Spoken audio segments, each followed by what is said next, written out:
আসসালামু আলাইকুম বন্ধুরা, আপনারা দেখতে পাচ্ছেন এটা কিন্তু শামসি এম বাজারের কিন্তু ক্যারি ব্যাগ। তো বন্ধুরা, আমার সামনে যে এতগুলো কাপড় চুপড় পড়ে রয়েছে, এইগুলো কাপড় কিন্তু গরিব মানুষের জন্য কিন্তু আমি নিয়ে এসেছি।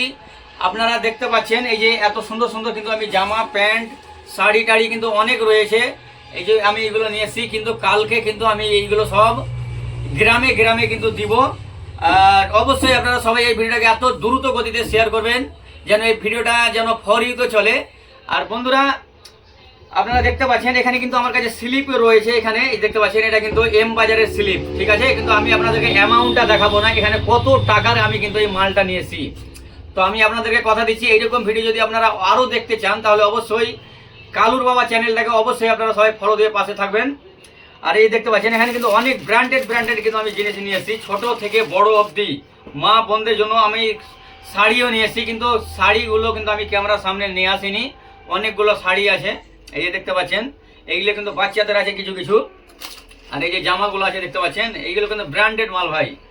মানে এম বাজারে যে মালগুলো পাওয়া যায় কিন্তু ব্র্যান্ডেড মাল পাওয়া যায়, ঠিক আছে। আমাদের শামসি ব্র্যান্ডেড এম বাজার। তো এভরিওয়ান, সবাই এইরকম ভিডিও যদি আরও দেখতে চান তো অবশ্যই বেশি বেশি করে শেয়ার করবেন। আর আমি কালকে কিন্তু গ্রামে ঢুকবো, আর সবাইকে কিন্তু ছোট থেকে বড় অবধি আমি কিন্তু সবাইকে এই জামা প্যান্ট কাপড় চোপড়গুলো পাঞ্জাবি থেকে নিয়ে টুপি থেকে নিয়ে পবিত্র রমজান মাসে আমি কিন্তু এইগুলো সবাইকে বিল্লি করব। তো ভাইরে, এই কালুর বাবার ভিডিওগুলো যদি আপনাদেরকে একটু ভালো লাগে তো আপনারা সবাই এই ভিডিওটাকে এত জোরে শেয়ার করবেন। আপনাদেরকে রিকোয়েস্ট থাকলো আপনারা বেশি বেশি করে এই ভিডিওটাকে শেয়ার করবেন। আর বন্ধুরা, আমি আরও একটা শেষ কথা বলি লাস্টের দিকে। আমি এই পবিত্র রমজান মাসে আপনাদেরকে কথা দিচ্ছি, এত টাকা পয়সা এত কাপড় চোপড় খাওয়া দাওয়া আমি ডোনেট করব। আল্লাহ পাক রাব্বুল আলামিন যেন আমাকে আরও ধন সম্পত্তি দেয়, আর আমি যেন গরিব মানুষের পাশে থাকতে পারি। আসসালামু আলাইকুম।